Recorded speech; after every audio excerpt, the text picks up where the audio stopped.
ladies and gentlemen of the media, the processes leading to the purchase by the government of Ghana of 3 C-295 twin turboprop military transport aircraft from Airbus followed substantially the same pattern. Parliament approved the proposed transactions in 2011. In accordance with the laws of Ghana, in the estimation of the OSP, there was nothing remarkable about the deal, and it certainly would not have found its way in the UK and US deferred prosecution agreements and made headlines around the world,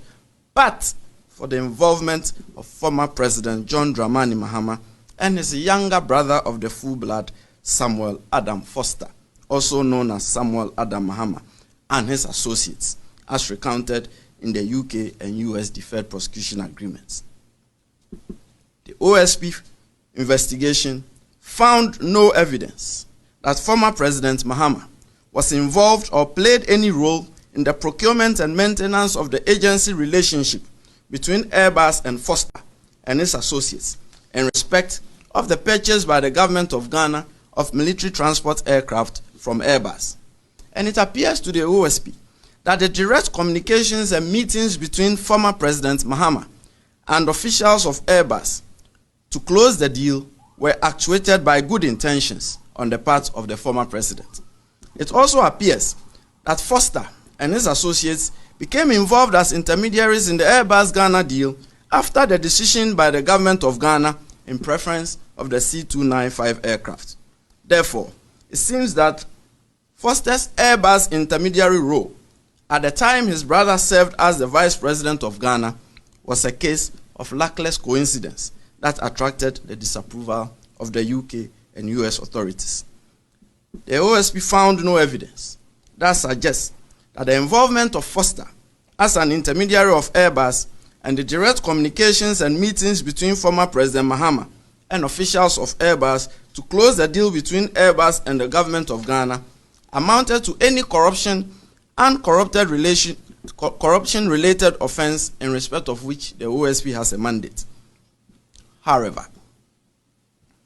it ought reasonably to have occurred to former President Mahama and the government of Ghana that the familiar relationship between former President Mahama and Foster and the direct participation by former President Mahama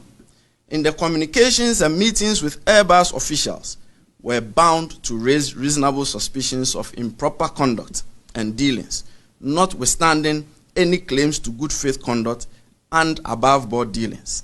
especially in light of the fact that during the first Airbus campaign, former President Mahama was a chairman of the Armed Forces Council by reason of his position as a vice president, and therefore a very key decision maker.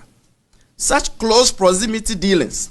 by such elected high officials of the Republic and their kin and close associates on behalf of the Republic should neither be viewed favorably nor encouraged, as they give rise to reasonable suspicion of influence peddling and conflict of interest, never mind any intended good faith on the part of the vice president or the president. Then again, the direct participation of the president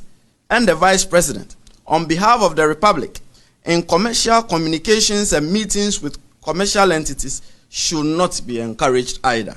as they expose these elected high officials to the specter of the slightest hint of perceived corruption that may attend international business transactions. The president and the vice president should be insulated